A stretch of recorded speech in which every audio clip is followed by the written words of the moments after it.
Hello, good morning, and welcome back to Forge from Iron Extra Time Breakfast Show. My name's Andy. I do apologise that I've not been. I think it's been about 5 or 6 weeks now since I last done it. But anyone who watched the show with me, Duke and Steve on Monday, if you haven't, go back and watch it. It was a very good show. We've done like a uh, mini review of the season so far because we've been absent. But yeah, as I said, I do apologise for that.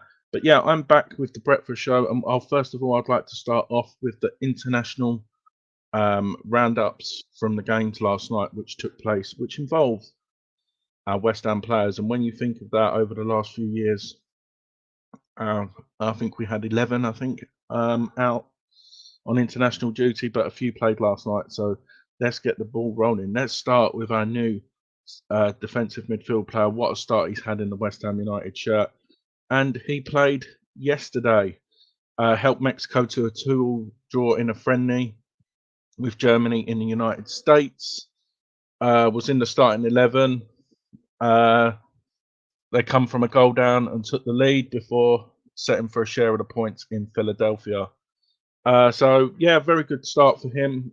Very good advantage for us as well. The fact that he played last night, especially coming back from them long trips from America, which will be good news for us. Hopefully, he will be match fit for the game against Villa on Sunday. Moving on, we'll move on to another player, Mohamed Kudus. What an impact he had in the last game against Newcastle, and obviously he's beginning to push for a start, and you never know, he may make that start on Sunday. And look out for the preview with us to discuss that. But Mohamed, he played 75 minutes as Ghana were beaten 4-0 by the USA in Nashville. So he was playing for Ghana for the 25th time. The winner saw Reina for Dortmund score twice. Pulisic, of course, the former Chelsea man, and Falani Balogun of Monaco, another player who we were linked with in the summer, also getting that goal. So yeah, Mohamed Kudus, not a good hunting ground last night for him. We'll move on to Jared Bowen. Obviously, Jared Bowen didn't feature for England yesterday. Obviously, played on Friday against Australia, but England obviously come out fortress at 3-1 at Wembley and secured their qualification for the Euro finals in 2024 in Germany. Of course, England didn't get off to the best of start. Former West Ham United striker Gianluca Scamacca with the goal, but two goals from Harry Kane and Marcus Rashford. But a huge shout out to Jude Bellingham yesterday. What an impact he's got and what a future he has. The move to Real Madrid is definitely helping him. We move on to another striker for West Ham United, Callum Marshall. Of course, Northern Ireland international scored a crucial goal um, not so long ago for Northern Ireland, but unfortunately, he didn't feature. Um, Let me just confirm that with you. Let me just confirm. Sorry, I do apologize. Northern Ireland lost 1-0 at home to Slovenia, and that means they are eliminated. Michael Fultz was an unused substitute as well. I forgot to include him. I do apologise.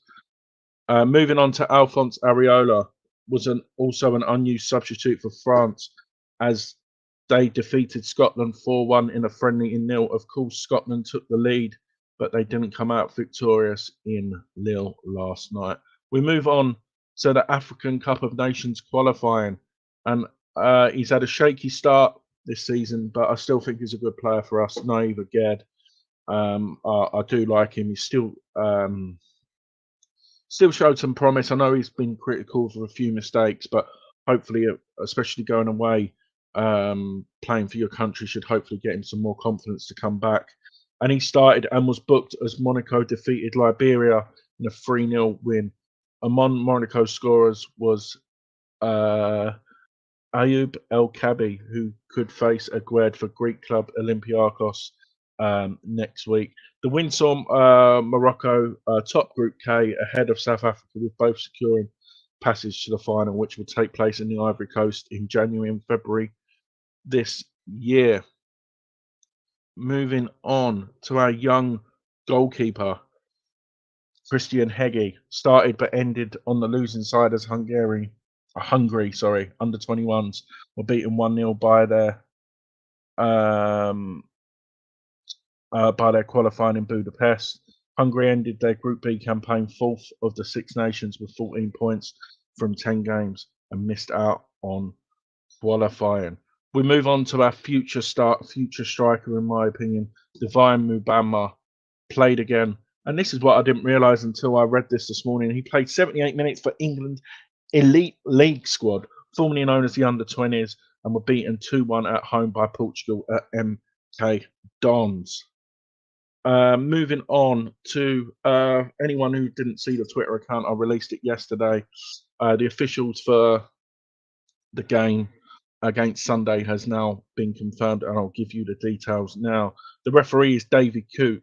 Assistants Duke's best mate Constantine and Mark Scholes are the assistant referees. Fourth official of Thomas Bramall, and VAR our best mate Chris Kavanagh, along with Matthew Wilkes. He will take charge for Hammers for the first time this season on Sunday. He last refereed David Moyes' side when we hosted Arsenal at the London Stadium in April. On that occasion, he awarded a penalty to each team as the Hammers came from 2-0 down for 2-2 against Mikel Arteta's title chasers. He also took charge of. He has taken charge of West Ham's matches, 11 matches in total, which the Irons have won 2 of them, including last year's 1-0 victory at Villa Park. On Sunday, he will be assisted, as I mentioned, by Paul Scholes, and Chris Kavanagh will be the assistants. And for anyone, you've seen it on the West Ham United website, this is a little throwback to this game. Remember this 3-3 game, Manuel Lanzini getting a late equaliser. Harry Kane got him off to the perfect start. Harry Kane got 2 goals, Heung-min Son got the other, and then the fantastic comeback with an own goal, and then Manuel Lanzini and Barbrena, got the first goal back, then the own goal, and then Manuel Lanzini with the winner. As I said, I'm back now with the breakfast show. I do apologise, but this will be back again as a future. I'll be back on Friday to talk maybe with some more international games, which will be going ahead. As I said, please hit a like on the video and subscribe, and tell your friends about it. Hopefully everyone enjoys the rest of their day. Sorry, it should be maybe not the breakfast show. It should be brunch the time this goes out. But one thing left to say, hope everyone enjoys their day, and come on, you minds.